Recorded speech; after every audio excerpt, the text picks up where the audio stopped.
Since I was born, but now I am getting youth. Hakuna motangu, hakuna togabu.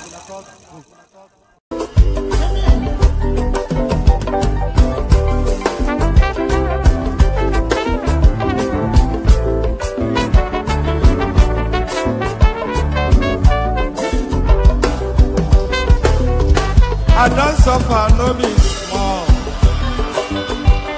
But say I get sense. Poverty no good at all. Now it make I join this business. For one night, no be it's not singing. Everybody be there. If anybody follow Mugu, my brother, I go chopper. National airport, National stadium.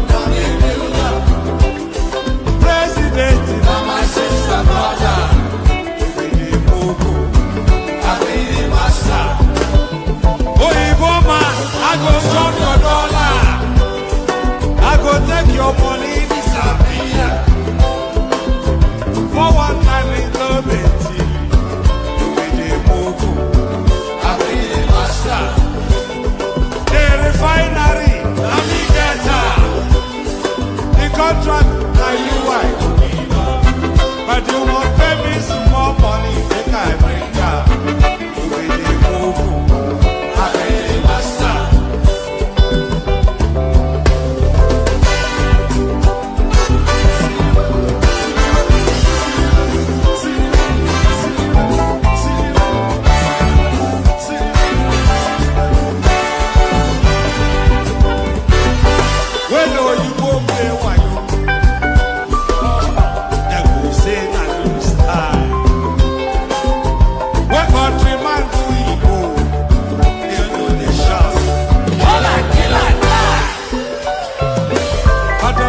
over the TV. I say, I don't see the fire. That's why when they run enter my telephone, I will show them fire. National airport, National stadium, president, now my sister brother, to be the Tinubu, I be the master. The refinery, the contract, now you white. But you won't pay me some more money than I bring up. I be the master. Let me be the master. Oh.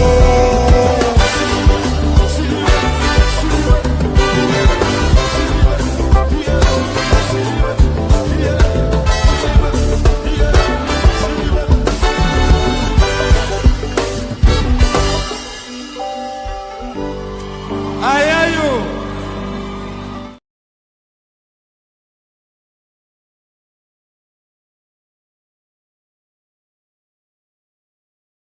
Ebulu otu anya ọzọ dịka ọgwụ Okay now. tupu ese bifi ma ikpe asịkwana nwata na onwere ife ọ ga-emenwu Okay. ọgbanyere oge fim nwanne kirikiri anya mama m si na nwa m etogo kwa maka na nwa m jelu mba o wee bute ike ọganiru na-ebute ire nwanne m ọ na-amewe nke ya dịka agba ya jọkwa ọ bụ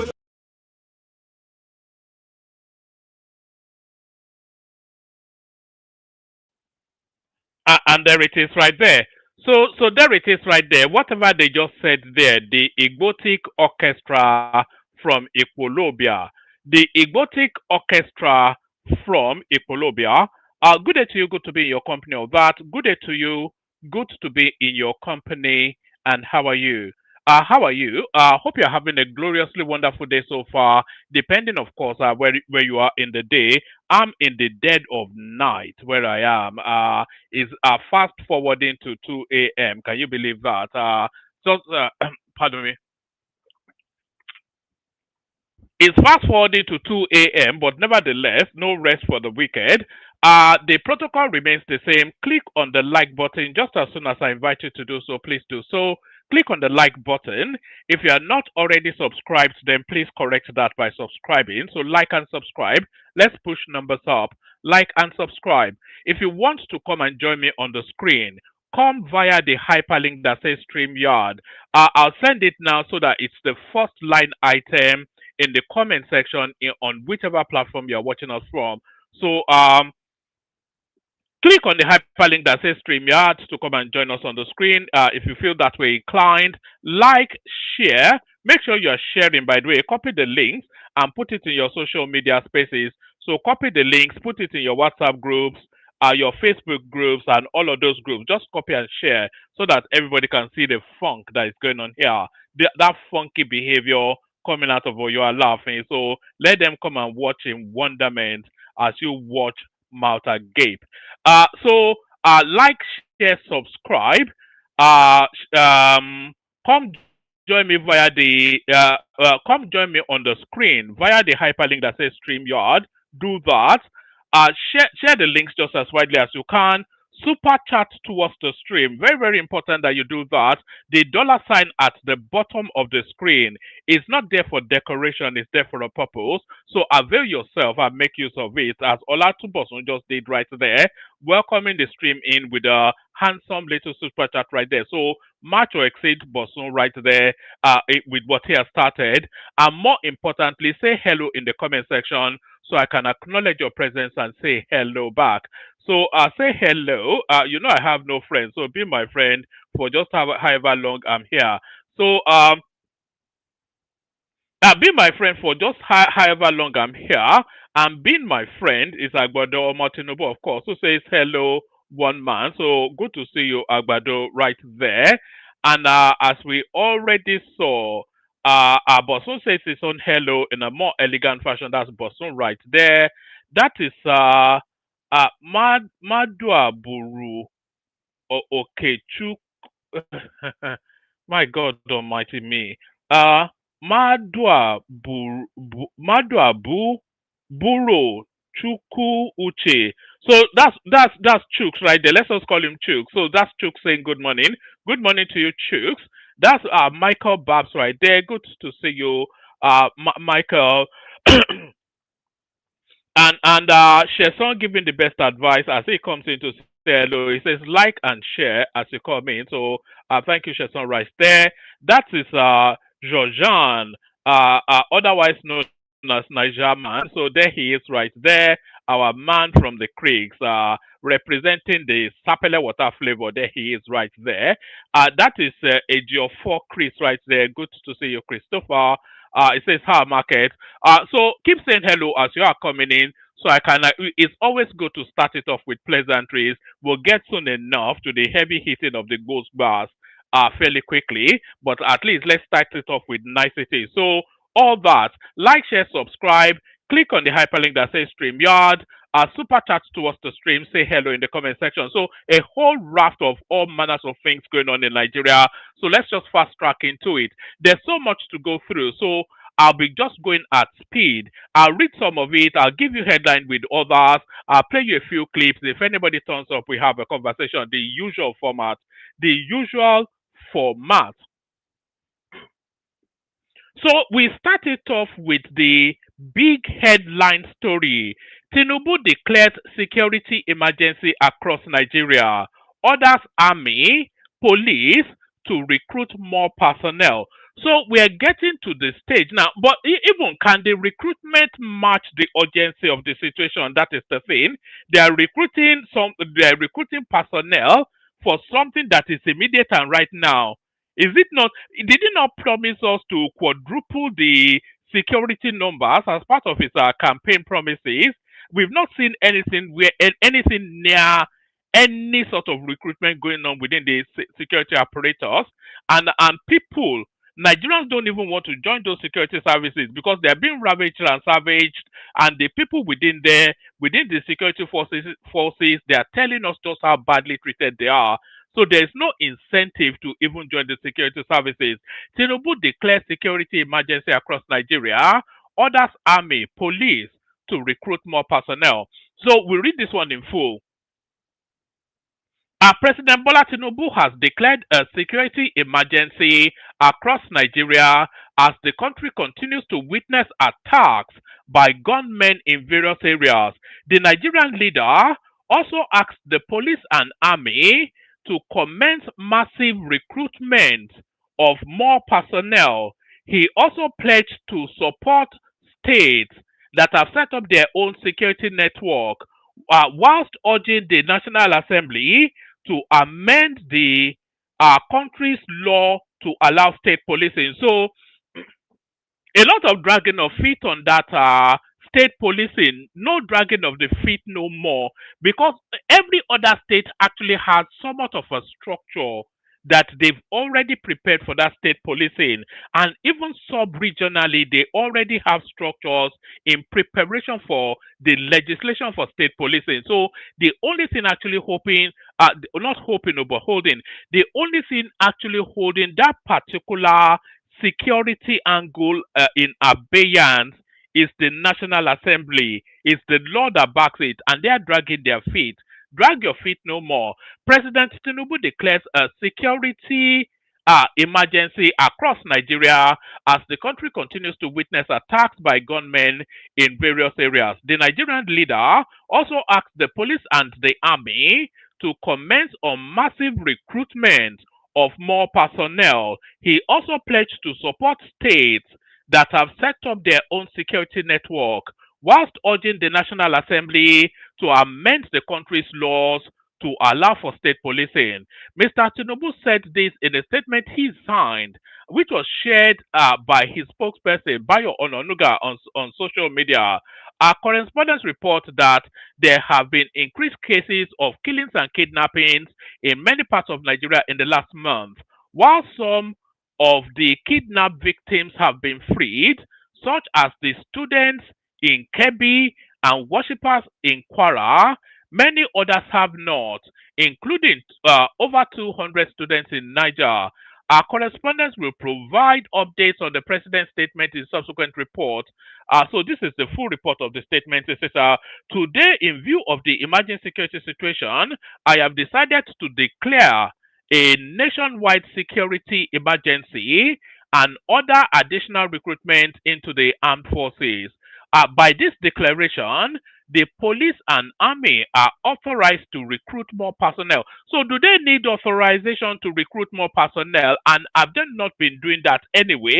It's quite the most ludicrous of statements that they've been authorized in a country that is facing a myriad of security challenges. It'll be quite strange for them not to already be doing that anyway. So, do they need a special directive to be recruiting security personnel? That's the thing. Uh, so yes. Where we yes. It says that today, in view of the emerging security situation, I have decided to declare a nationwide security emergency and order additional recruitment into the armed forces.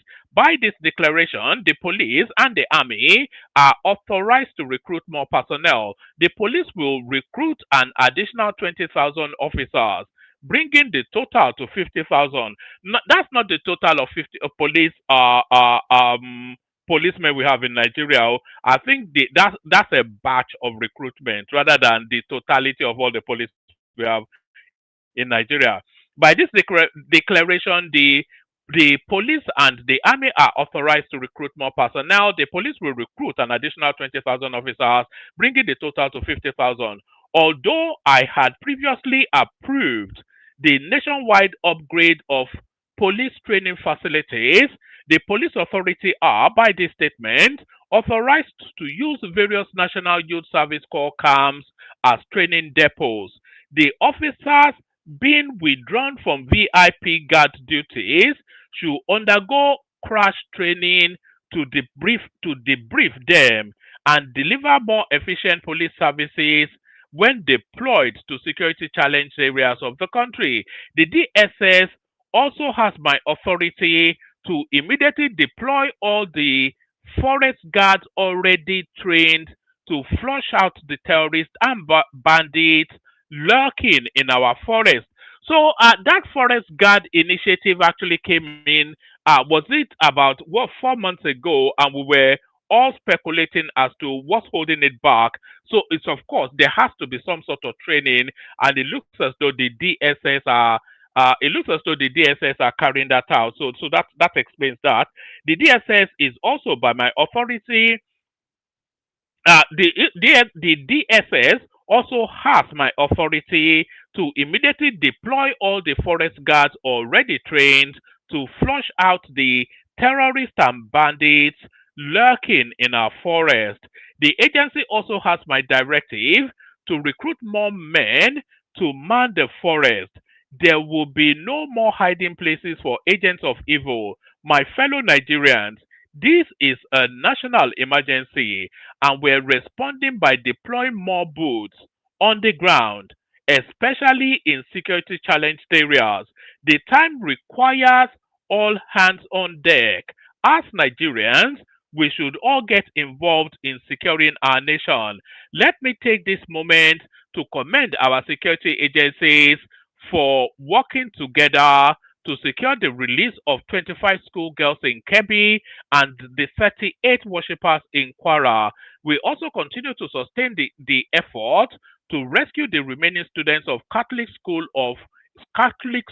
in Niger State and other Nigerians being held hostage. To the leadership and rank and file of our armed forces, I commend your courage and your sacrifice. This is a challenging moment for our nation and for the military institution itself. I charge you to remain resolute, to restore peace across all theaters of operation, and to uphold the highest standards of discipline and integrity.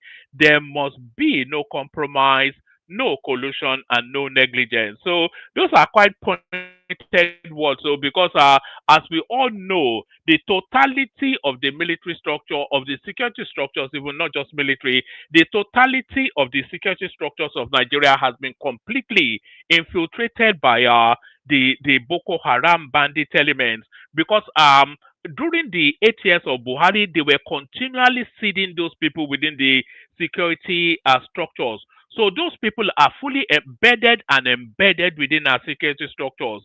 All those repentant Boko Harams that are Buhari was putting in army uniforms and in military uniforms. This is the resultant effect of all of that. Now, this is what is playing out.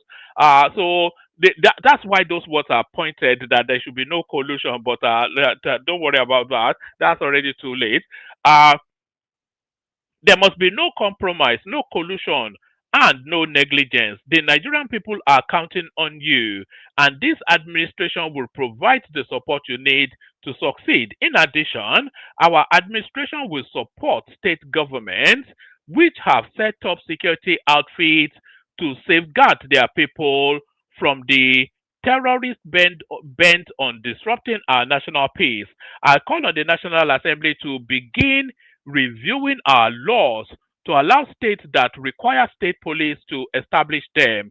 States should rethink establishing boarding schools in remote areas without adequate security. So that's a funny one. Let me put it that way. That's a funny one. That one is filled with spikes. That statement. So you are saying don't okay? It didn't say don't establish schools, but you can sort of see the sense in that actually, because if, boarding schools, especially female boarding schools in remote areas, they're just easy pickings. They might as well just take those children and go and hand them to Boko Haram if you are putting female hostels, boarding schools in remote areas. That's just where the country is at the moment. States should rethink establishing boarding schools in remote areas without adequate security. Mosques and churches should constantly seek police and other security protection when they gather for prayers, especially in vulnerable areas. Our administration created the livestock ministry to address the persistent clashes between herders and farmers. I call on all herder associations to take advantage of it, end open grazing, and surrender illegal weapons. So this is a call rather than a mandation so far. Because the headline actually came in that the government had banned open grazing, but this is a call. This is a plea to them to stop it rather than an outright banning of it. We have to at some point and at the immediate future ban open grazing. It serves no purpose. It's not animal husbandry. It's a lifestyle choice, and that lifestyle is wreaking havoc right across the breadth of the country, the length and breadth, even. So it serves no purpose other than a negative. Open grazing serves no. It doesn't serve the animals. It certainly doesn't even serve the people herding them. You have a 14-year-old just walking through the vast terrains of Nigeria to ungodly places, doing whatever. No schooling, no education, no social interaction, no grooming, nothing. Just the people herding those animals, they're no different from those animals. You know, that is just that you cannot think otherwise. Now they live in the bushes, they have no human interaction. So how can you then query why they are the way why they are the way they are? Right. Our administration created the livestock ministry to address the persistent clashes between herders and farmers. I call on all herder associations to take advantage of it, end open grazing, and surrender illegal weapons. Ranching is now the path forward for sustainable livestock farming and national harmony. The federal government, in collaboration with states, will work with you to solve this problem once and for all. So there has to be an end to that open grazing. There's no other way other than um I sympathize with the families who have lost their loved ones in recent attacks on soft targets in Kebbi, Borno, Zamfara, Niger, Yobe, and Kwara states. I also pay tribute to our brave soldiers who have made the ultimate sacrifice, including Brigadier General Musa Uba. Those who want to test our resolve should never mistake our restraint for weakness. This administration has the courage and determination to keep the country safe and ensure our citizens live in peace. So all of this should not actually be a press release. This should be a national broadcast. He has to put his face and voice to it. This is not something you send by your Nuga to go and deliver. I sympathize with the families who have lost loved ones in recent attacks on soft targets in Kebbi, Borno, Zamfara, etc. Okay, so that somewhat repeats. So that's President Tinubu right there, your president, declaring a state of emergency on banditry in Nigeria. So still in that vein, Senate declares kidnapping banditry as terrorism, approves death penalty for offenders. So I wonder why this wasn't the case anyway. And by the way, this also captures Nnamdi Kanu somewhat. So we'll see how quickly. Have they even filed his appeal? They promised us as early as Monday they will file his appeal. Has it not been like a week now that he's been eating tuwo in Sokoto prison? Senate declares kidnapping banditry as terrorism, approves death penalty for offenders. We won't take the fullness of this. We'll take a few paragraphs. Um, and by the way, there's nobody in the room so far. So if anybody wants the conversation come in, let me send the link. If you want the conversation, then come in. And I'm not seeing anything like a super chat outside of our boson. So you have to make sure the platform is constantly lubricated, and the lubricant is always a super chat. So let me send that in. Let me send that in. So that's the pardon me. So that's the link to the studio right there. If you have any thoughts on what's been read out so far, what's been discussed so far, then come in. The Nigerian Senate on Tuesday adopted sweeping security resolutions officially designating kidnapping and banditry as acts of terrorism and approving the maximum death penalty for all kidnapping related offenses. The resolution followed an intense debate during plenary presided over by Senate President Godswill Akpabio after a motion of urgent national importance raised by Senator uh, Ashiru Oyelola Yisa Kwara South and further amended by Senate Leader Opeyemi Bamidele in one of its strongest security positions in recent years. The Senate ruled that henceforth all laws relating to kidnapping should be classified as terrorism and should have a maximum death penalty, and no judge should overturn or reduce the sentence without any option of fine. To implement the decision, Senate Leader Opeyemi Bamidele was directed to introduce a formal amendment bill in the shortest possible time. Beyond the legal reclassification, lawmakers approved the creation of a new joint task force to strengthen security across Kwara Kebbi corridor with forward operating bases to be established in Eruku, Bambala, Okero, Isanlu, etc., and Wasagu in Kebbi. The Senate also further urged the federal government to reinforce local vigilante groups and review Nigeria's firearm laws. So I want to discuss this as a standalone because on this platform, even since the beginning of this platform, I have been advocating for Nigerians to have the right to bear arms. And there almost seems to be an inevitability to it. Nigeria, you cannot just lie on the floor and be pied like a chicken by a Fulani man. At least if you are tooled up, if you had your own firearm, then you have a fighting chance. So if you are going to go down, at least go down fighting. And the right to bear arms is never been more pronounced within the Nigerian space than now. Uh In one of his strongest positions in recent years, the Senate ruled that henceforth all laws relating to kidnapping should be classified as terrorism and should have a maximum death penalty, and no judge should overturn or reduce the sentence without any option of fine. To implement the decision, Senate Leader Opeyemi Bamidele was directed to introduce a formal amendment bill in the shortest possible time. Beyond the legal reclassification, lawmakers approved the creation of a new joint task force to strengthen security across Kwara Kebbi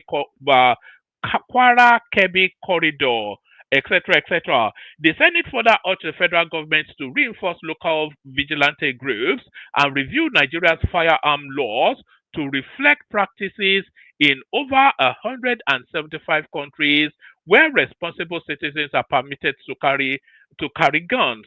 A major highlight of the resolution was the directive for a full investigation into the withdrawal of troops from a school in Kebbi State hours before bandits struck. So this is the internal embedding within the system that we've always criticized. So that it's just the, it is beyond question that there's a synergizing between elements within the security forces and the banditry. The schools were guarded. Somebody gave the orders for the guards to be removed, and the bandits came in. So how does that even fall within any of the parameters of a coincidence? A major highlight of the resolution was the directive for a full investigation into the withdrawal of troops from a school in Kebbi State hours before a bandit attack. All Senate security committees were mandated to investigate the withdrawal of military personnel from the Kebbi school prior to the attack, probe the circular relating to the killing of Brigadier General M. Umba in Maiduguri and report back to the chambers within 2 weeks. The resolution underscores the Senate's escalating alarm over the surge in kidnapping, school raids, and bandit attacks across the country. Correspondents previously reported that panic and fear swept through a Ruku town in Ekiti local government area of Kwara State when terrorists stormed a branch of Catholic Apostolic Church. We've already documented that. So that is the reclassification then of kidnapping and banditry as terrorism carrying the ultimate charge, ultimate penalty. Guinea Bissau president detained as military take control. So that's another Sahelian country that has fallen under the the the jackboots of the khaki wearing elements.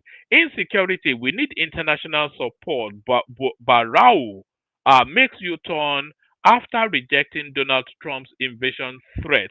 Um, I think that's self-explanatory. So I think we just came through that one. We go on from that to this. So now this is the one I was really keen on. Senate to federal government review firearm law to allow responsible citizens to own guns. I sadly will be owning a gun if I ever decide to live in Nigeria. The Nigerian Senate has called on the federal government to review the country's firearm laws to allow responsible citizens to own guns, citing the escalating insecurity across Kwara, Kebbi, and Niger State. The call followed a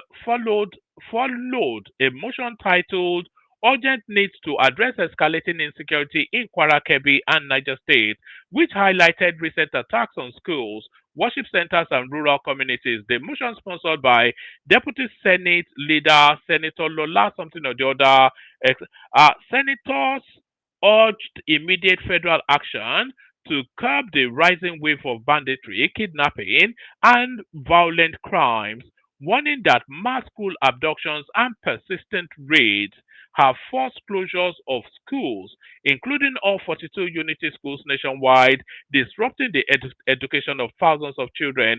The upper chamber commended President Tinubu for canceling. No, no, no, no. We don't need him. We don't need to be commending him for canceling a foreign trip. He has no business being out of the country when the country is in the state that it is. So no commendations to you. That's just bread and butter routine stuff. What will they be doing in South Africa when everything going on in the country is going on? Stop building boarding schools in unsafe areas, Tinubu urged states. So yeah, we've gone through that. So we go on from that to a totally new space. So now Tinubu at last, just at the quarter to midnight of his administration, he has now decided to get his finger out of his ass and start to appoint ambassadors. I've always said if he doesn't even want ambassadors, there are crucial spaces that he must have ambassadors. That's the United States, China, Russia. He must have an ambassador there, the United Kingdom and the European Union. So it needs an ambassador in those spaces. It needs an ambassador in all the important countries, India as well, but especially those five spaces. It must have one in the UK, the US, China, Russia, and the European Union. I mean, how else would you know what is going on there or press your interest when you don't have a public face there? Meet ambassadors nominated by Tinubu for US, UK, and France. Spoiler alert, by the way, is 80% Yoruba. President Bola Tinubu has asked the Senate to confirm the appointment of three non-career ambassadors. This is coming nearly 2 years after Tinubu recalled all Nigerian ambassadors, both career and non-career, in September 2023. The nominees are Kayode Are of Ogun State, Aminu Dal Hatu of Jigawa State, and Ayodele Oke or Oke of Oyo State. Here are what you need to know about the nominees. Ayodele Oke, Ambassador Designate, State of Origin Oyo State, retired career diplomat and former Director General, National Intelligence Agency. Professional summary. A distinguished career diplomat with over 3 decades of service in Nigeria's foreign affairs and intelligence sector. Expertise in international relations, multilateral diplomacy, and national security. Served as Nigeria's top intelligence chief from 2013 to 2017, overseeing covert operations and foreign intelligence. Director General, National Intelligence Agency. That this is a CV appointed by Goodluck Jonathan. Oversaw Nigeria's external intelligence operations, including counterterrorism and strategic intelligence gathering, etc., etc. So there he is. And then Latif Kayode Are, so where's he from? He's from I think he's from Ogun State, isn't he? So there he is, and then Malam. So that is for the United States, United Kingdom, and France. So there it is right there. Those are your ambassador designates. So here is Peter Obi now. As ever, things always backfire on him, and is called now for Donald Trump to come and blow up Nigeria. It's starting to backfire. Now he's starting to run scared. I never invited Donald Trump into Nigeria's situation. This is P. Toby. Peter Obi has denied claims that he was the brain behind invitation of United States President Donald Trump to intervene in the current security situation in Nigeria. Peter Obi, the Labour Party LP presidential candidate in the 2023 elections, in a statement signed by Ibrahim Umar, POMR spokesman, berated Bayo Ononuga, the special advisor to the president on information and strategy, for claiming that the government he represents will not forgive Peter Obi for supposedly inviting United States President Donald Trump into Nigeria's situation. Obi, whilst reacting to the statement, said, "It is important to note that the circumstances surrounding the involvement of President Trump and the global community in Nigerian issues are well known and have nothing to do with our principle. Therefore, we believe Ononuga deserves no response, except perhaps for those who are easily influenced." It seems this government cannot escape thoughts of Peter Obi, and we understand why. His message directly addresses the glaring failure of leadership for which this administration is primarily responsible. He noted that the fabrications by Bayo Ononuga appears to be a desperate attempt by the government to divert public attention from its shortcomings. He also noted that Ononuga was continually and incorrectly interpreted, and has continually and incorrectly interpreted uh, his role as presidential spokesman to mean finding ways to criticize Peter Obi, whose name has become a source of anxiety for them. So he stated that the falsehood about Obi are nothing more than a cynical attempt to distract the public from the government's evident failure, such as insecurity, the rising cost of living, and various instances of corruption, all taking place and unprecedented hardship facing the nation. So that's Peter Obi right there. Very quickly now trying to distance himself from Donald Trump. To Peter Obi that was once upon a time glorying in it. Jonathan trapped in Guinea-Bissau. So the coup that has taken place in Guinea seems to have caught Goodluck Jonathan there. Our former President Goodluck Jonathan is currently trapped in Guinea-Bissau, where the military announced takeover earlier on in the day. The Nigerian leader, alongside hundreds of foreign observers, are unable to leave the country where elections took place and results are about to be officially declared. Correspondents understand that hundreds of foreign observers who raced to the airport in a bid to leave the country after the coup are, are, are, are currently stranded. A group of military officers claimed total control of the country a day after two leading candidates declared victory, calling themselves the High Military Command for the Restoration of Order. The officers ordered the immediate suspension of the electoral process until further notice.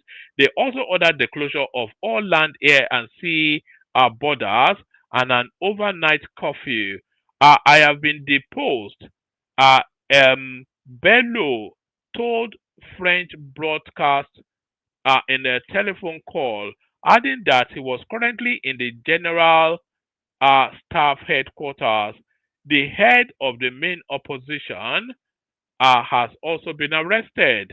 As well, we just heard that the military are trying to cut off the internet. There is a curfew in place. He said the army officer leading the coup, Dennis something or the other, served as the head of the presidential guard. The man is supposed to protect the president himself, has put the president under arrest. Upon his arrival in the country, Jonathan, who is head of the West African Elders Forum Observer Group, posted on social media, "We arrived in Bissau this evening as members of the West African Elders Forum. Our election mission ahead of Guinea-Bissau's presidential and parliamentary polls are scheduled for November 2023. We wish the people of Guinea-Bissau a peaceful, inclusive, and transparent election." 2 days later, he posted another update. Out on election day in Bissau, so as he posted an update, what happened if they shoot him? Attempts to confirm the whereabouts and safety of Jonathan from a spokesperson did not yield any result as his phone line was out of reach. However, Imma Niboro, a former spokesperson of the ex-president, confirmed to correspondents that the Nigerian leader who recently marked his 68th birthday was still in Guinea-Bissau when the coupists struck. Niboro told correspondents that he spoke with those around Jonathan, who assured them that the former president is safe but trapped alongside other foreign observers. So that's good luck, Jonathan, right there, caught in some the excesses of the Jamjawit in the Sahel. So that's the Jamjawit in the Sahel. So now, the Americans promise us kits rather than bombs. So rather than the Americans coming. And by the way, if you are not already subscribed, please subscribe. If you are not already clicking on the like button, please click on the like button. Like and subscribe is the shorthand to what I just said. Like and subscribe. So the Americans sending us kits instead of bombs. The United States has agreed to fast track Nigeria's pending arms request. Hopefully, this means the NAF, which is the Nigerian Air Force, will receive its 12 AH-1Z Viper attack helicopters earlier than the projected delivery time, which is excessively long, as well as the Nigerian Army's aviation course. But anyway, they get more kits. It's just that's the offshoot of that. So that's the offshoot of that. Where are we with the next one? What are we looking at here? Okay, it says a highlight of the latest directives by President Bola Tinubu towards improving the security apparatus of the country. So here are measures that have been taken so far. So a whole raft of measures, as you would imagine. So they're presenting it in bullet points. So let's rattle through them. Nationwide security emergency. President Tinubu formally declared a nationwide security emergency. Number two, more boots on the ground. This declaration authorizes the deployment of more boots on the ground, especially in security challenge areas. Number three, army and police recruitment. The police and army are authorized to recruit more personnel. Number four, police recruitment targets. The police will recruit an additional 20,000 officers, bringing the total planned intake to 50,000. NYSC training camps. The police authorities are authorized to use various NYNC camps as training depots. Number six, VIP guards withdrawal and retraining. Number seven, DSS forest guard deployment. The DSS is directed to immediately deploy all already trained forest guards to flush out the bandits. DSS recruitment. The DSS is also directed to recruit more men to man the forest. Number nine, support for state security outfits. Number 10, call for state police review. Number 11, livestock herder farmer resolution. 12 boarding schools, etc., etc. I think we've already captured all this in some of our readouts. So that's that. So those are the measures being taken by Tinubu. We go on from that to this. Southern governors draw red line. State policing or nothing. Declare it non-negotiable for Nigeria's survival. Our governors from Nigeria's southern states convened in a high-stakes strategic meeting on Wednesday, issuing a resounding call for the establishment of state police as a non-negotiable pillar of true federalism and grassroots security amidst a surge in kidnappings and violent extremism plaguing the region. Hosted by Ogun State Governor Dapo Abiodun, the Southern Governors Forum gathering drew key figures including Simi Fubara, etc., etc. The session, shrouded in urgency, zeroed in on decentralizing Nigeria's centralized policing model to better tackle localized threats from schools abduction to rural banditry. In his opening address, Abiodun not pointed, but painted.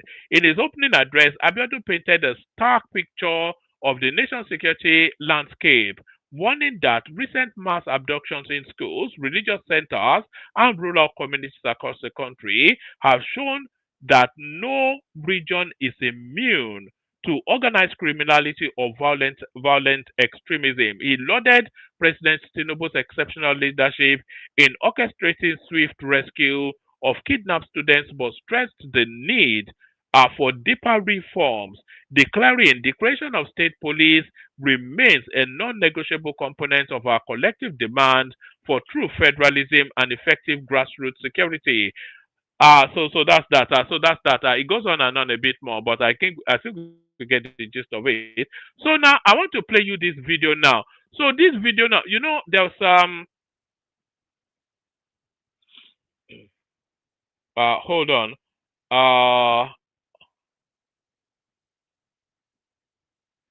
I want to play you this video. I want to play you this video. But I'll have first a sip of water. If I can find my water.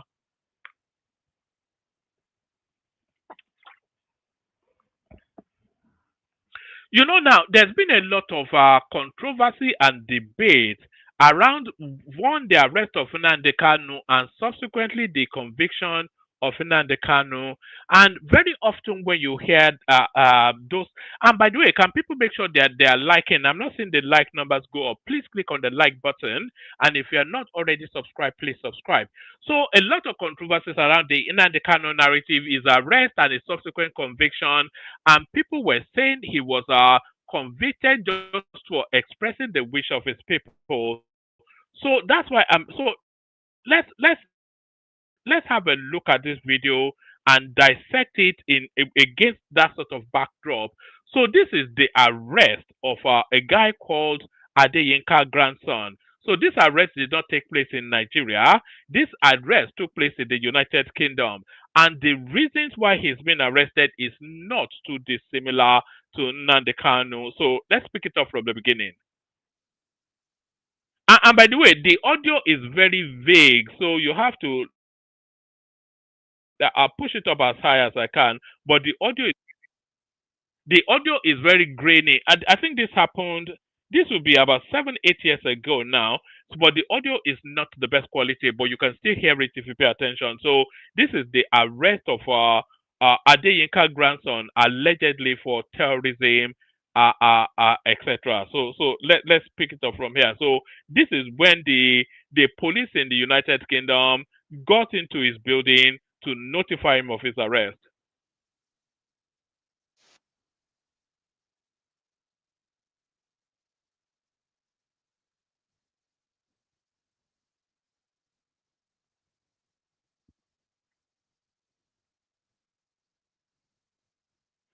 Oh, all right. So that is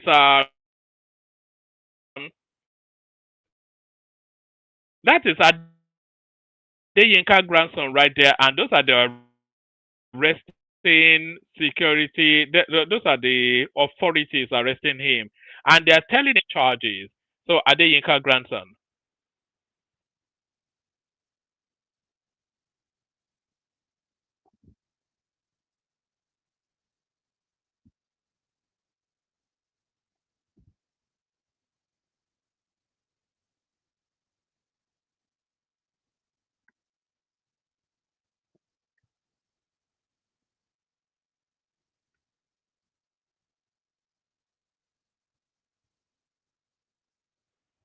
So I'm arresting you for encouraging terrorism, and disseminating terrorism-related materials. So that's why they are arresting him, and I believe he's still in prison even as we speak now. And this was 8 years ago thereabout.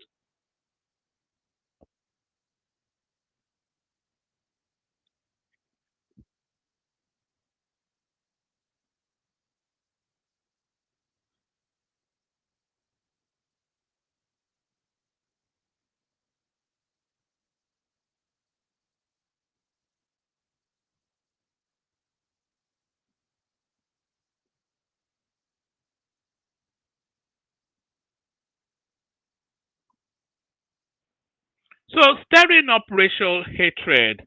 So now you want to query them what they mean by racial hatred. So the guy is being arrested in the United Kingdom, and if they are arresting him for stirring up racial hatred, then you want to it's not even a lazy conclusion, but the automatic conclusion is to conclude that it's inciting racial disharmony within the United Kingdom. But no, the racial hatred that they are talking about is that it's inciting people against the Igbo people.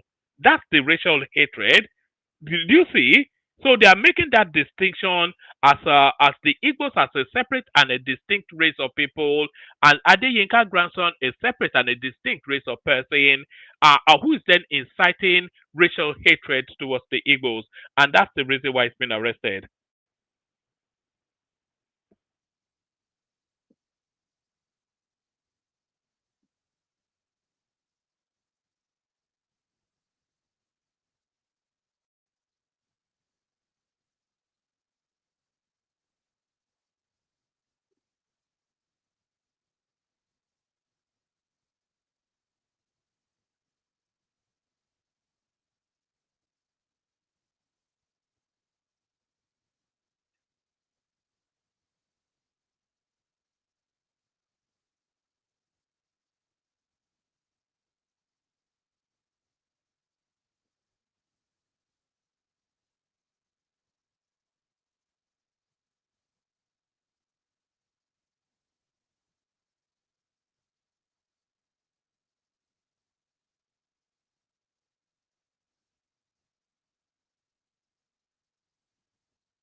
You know, when you listen to the narratives of the followers of Nnamdi Kanu, they will tell you that things like this would never happen in a civilized country. But then, of course, the United Kingdom is not a civilized country because what happened to Adeyinka grandson, as we are witnessing with your own very eyes, is a lot worse than how Nnamdi Kanu was treated. So clearly, the United Kingdom not a civilized country.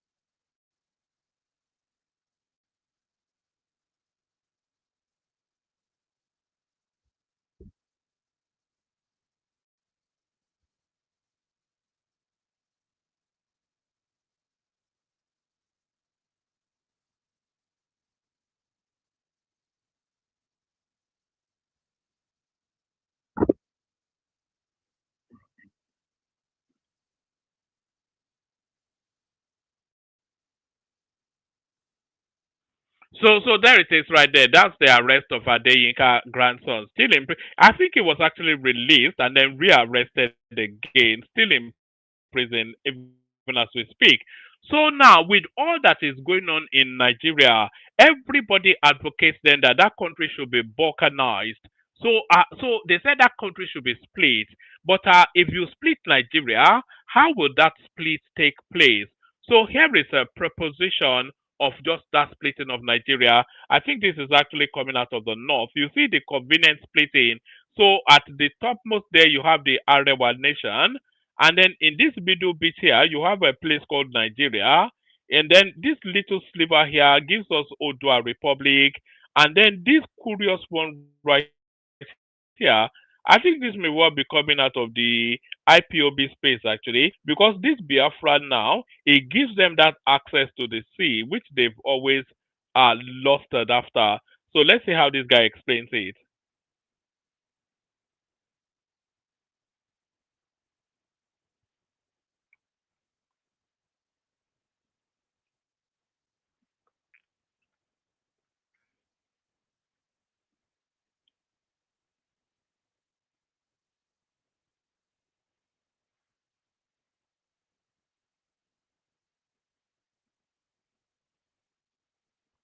Okay, clearly that's coming out of IPOB. This clip right here is coming out of IPOB.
But this is not the system run in the United States. Anyway, the system run in Nigeria is the sort of similarity to what runs in Nigeria because you have federating states all nested within one singular country, which is what they do in the United States. So this guy clearly doesn't have the literacy or the knowledge to speak to what he's speaking to.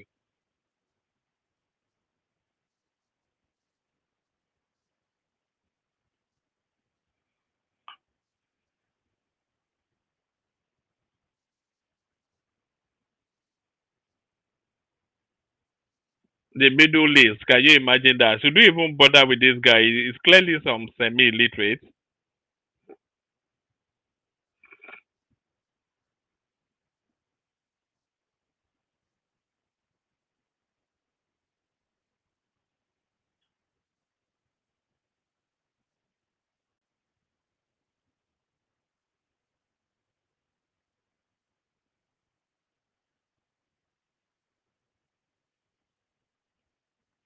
You know, ignorance is actually even worse than Boko Haram. Ignorance is worse than banditry or terrorism. Uh, no audio. Oh, you couldn't hear it. Oh, okay. Okay. Let me play it. I thought you could hear it. I have it downloaded. Hopefully you can hear my voice. But this is what that guy was talking about. This is Nigeria. This is Nigeria. This is how they just design it. I just use this map for example, but let's get it done. This could be the same one Nigeria, but here how it should run. This should be the northern part, named their own republic or whatever, but as a one federation of Nigeria. These people could be controlling themselves, governing themselves, and these people could also be governing themselves. These people can also be governing themselves, and these people too. In collaboration, they can come together as one union, call themselves one Nigeria, if they really want to use that name. But this thing you just see here now is the confusion. Here is why Ojukwu went to meet other Nigerian leaders in Aburi Accord, which they made and agreed. The restructuring that most of you Nigeria are not aware of is actually this thing. Restructuring doesn't mean division, dividing the nation. It means each region should be governing themselves while they all contribute to the federation, the one Nigeria. That is how the British system run. That is how the United States system run. The British has different regions, and they call themselves United Kingdoms. The United States have different regions, different states, and they all unite and call themselves the United States of America. Each state are governing themselves, just like they are doing the normal local state.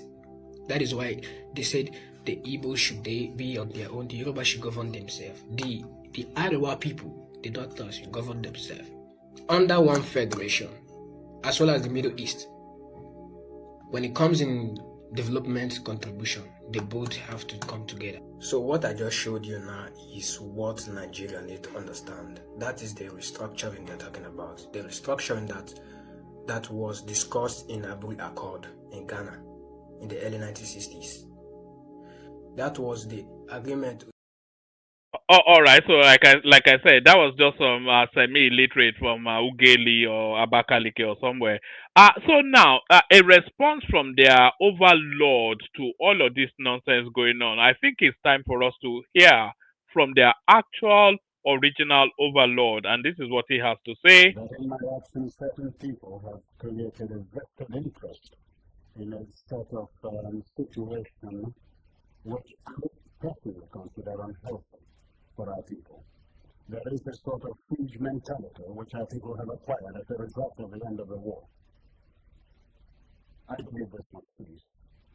I believe that people must, since the fact that the war is ended, they must feel free to partake, to serve, to benefit from Nigeria. They should have no inhibitions about being Nigerians anymore. They should have no complexes. So there it is right there. So there it is right there. That's as far back as whenever Ojukwu said that. But of course, the Biafra thing has transmuted into a business enterprise. So nobody is fighting for a separatist nation or anything like that. Everybody is just fighting. They want to hammer. Is that the new age phraseology? People are fighting to hammer. So now I'm going to play you this next clip. This is a silent, so there's nothing wrong with the audio of this one. It's a silent black and white clip. But I want you to, and this is a quiz for you guys as well. I want you to guess who the criminal is in the Rolls Royce that's being chauffeured round. So I want you to pay keen attention. I want you to spot the criminal in the Rolls Royce. But like I said, there's no audio to it, so don't worry about no audio.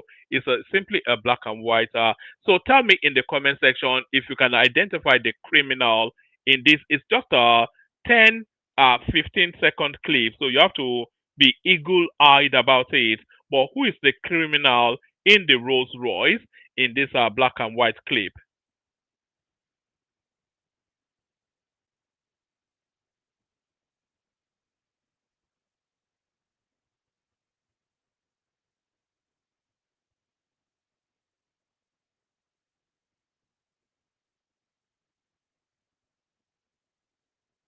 So there it is right there. Put your guesses in the comment section. I'll tell you after the Kegite music if you got it right or wrong. Let me play it one more time. So spot the criminal in the Rolls Royce.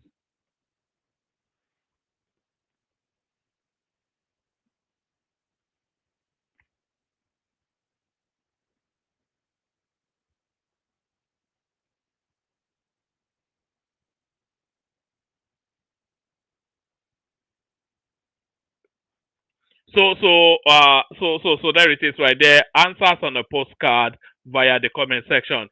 So one last clip, and then we'll see if anybody turns up. I'll send the link again. One last time, I'll send the link, and then we'll see after that. Here is in Islam, they don't recognize the concept of conversion. In Islam, so if you were a Christian, for instance, and you took to Islam, they don't recognize that concept of conversion. Do you know why? Because in Islam, the mainstay of that belief is that everybody is born a Muslim. So if you are not a Muslim, they consider that you have strayed from your original religion because their own doctrinal line is that every born human being is born a Muslim. So if you're a Christian, they consider that you have strayed from your original religion. So if you then, let's say even you're a Hindu and then you decide to convert to Islam, they don't consider it to be a conversion, they consider it to be a reversion. So they call it a revert. If you crossed from Christianity to Islam, for instance, or Hinduism to Islam, or whichever religion to Islam, they'll call you a revert, not a convert. Because, like I said, their doctrinal line is that you were originally a Muslim anyway from birth. So that's that. So I say that only to intro this now next clip. Here is once upon a time an obedient whose the penny finally drops and the wool gets pulled from his eyes. A revert from obedience. Some people that know me see me talking for Tinubu. They might be surprised. But then, when I look at the ideology of this guy, his thinking, his boldness, his reforms, most of the reforms that he's carrying out right now, genuinely, even talks of a new constitution. Which politician in Nigeria can you really look at and then say, this person could have had the guts? Even the person that I support, he believes in one Nigeria. He believes in all of us can be in one place. All of these left-wing ideologies. But I am a right-wing ideologist when it comes to political. My political view is right-wing. And the only reason why I tilted towards this guy, first of all, is because I did not know this guy really well. That's number one. And then number two, Nigeria just needed someone to take us out of the era of this corruption. But when you don't systematically solve corruption with reforms, if you just solve it by the fact that, oh, you are the president, and then you bring in people who might not steal the money, when you leave, those problems will persist. They will come back. That's why you see Peter Obi, who was in Anambra, he might have done relatively well when he was there, but immediately he left. What happened? But then you look at Lagos, in the other hand, Tinubu was there, but he did not just do these things by, oh, I'm going to supervise the project myself, I'm going to make sure they don't spend more than they are spending, all of those things. They are all good. I'm not here trying to bash anybody. They are all good. But I, as a business person who runs businesses, if you are going to run a business in such a way that you have to be present for it to work well, then that's not a good business. You need a business that even when you are not there, people like Coca-Cola, they build businesses that even after they died and after 100 years, those businesses are still there. So if they were the people who were holding these businesses together, it's dead, immediately they're also dead. So when you look at this guy who understands the structural problems, and he's going to the roots of these problems to make sure that these problems can never return unless someone comes and demolish those reforms. And that is going to be impossible, because if he puts all these things together and then they are working for Nigerians, nobody would come and say he wants to go back to the other system when this other system is working for us. I don't know if you understand what I'm saying. So that is why I look at this guy with an open mind. I won't lie, I've been biased towards him for a while because I've been seeing his good works, but then I'm like, I don't trust this guy. But right now, I can see clearly what this guy is trying to do. That's why I'm saying we should not make the same mistake we made with Goodluck Jonathan that ushered in APC. This is the leader of APC. Buhari just used APC as a vehicle to come into power. And this guy couldn't say anything, even when Buhari was mismanaging the whole country. And if you know how this country works, you would know that when it was the Fulanis, they were the ones that dominated. So there's nothing this guy could have said that could have really impacted on that government, because the Fulanis would ask Buhari, don't listen to this guy. Why? They don't like these people. That's the truth. So he never would have listened. So this guy just had to be patient and then come in because he understands the job. There it is right there. Once upon an obedient, now he has seen the light. A revert. A revert. I'll play you one more clip and then I'll play the Kegite music, and then if nobody turns up, we just shut it down quick and sharp.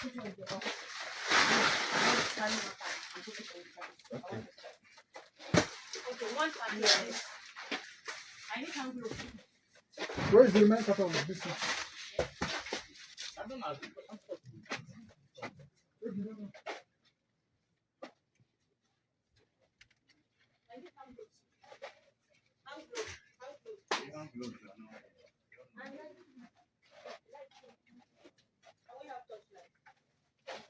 Torchlight.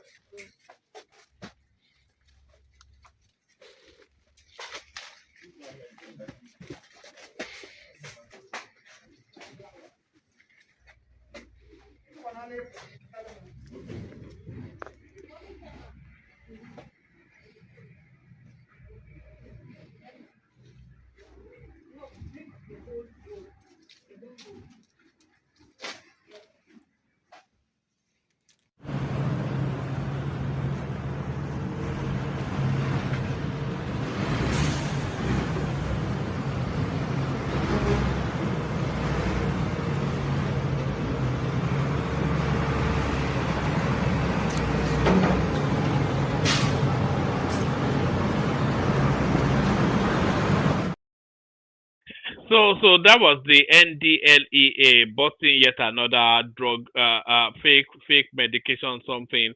You know, as they redesignated banditry and kidnapping capital offenses, they should also designate selling fake medication capital offenses, because equally culpably, that's also taking human lives. So that's yet another somewhere, no doubt in Owerri or Onitsha or somewhere like that, another fake medication den are being busted by the excellent officers of the NDLEA. So the Kegite music, and then we see what happens after that. Only water, where they see ma. Water, only water, where they see ma.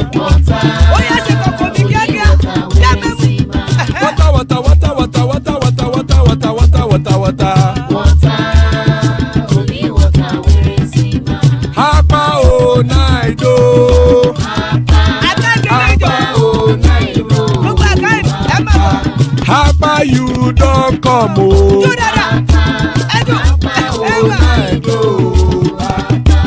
Hapa o naido.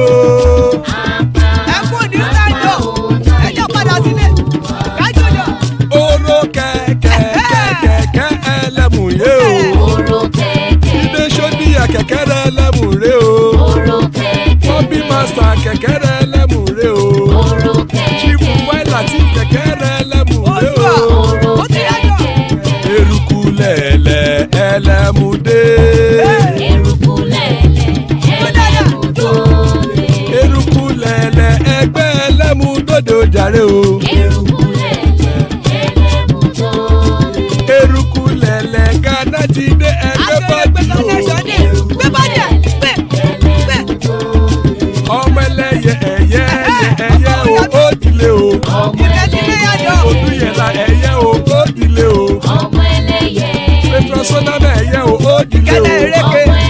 Petrosodunke ẹyẹ rẹ̀ ó dilé o. Ẹlẹ́kọ̀ ọ̀run mú ìní o.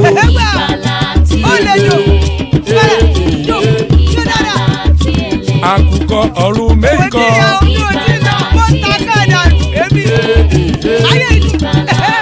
Ikú gbéṣe o. ìbàlá tí èlé ìbàlá tí èlé. Oh yes. Before I go forget, yes. This clip, the criminal at the back of the Rolls Royce is Aguye Irosi. So that's Aguye Irosi. So that's that for tonight. Thank you everyone. See you tomorrow.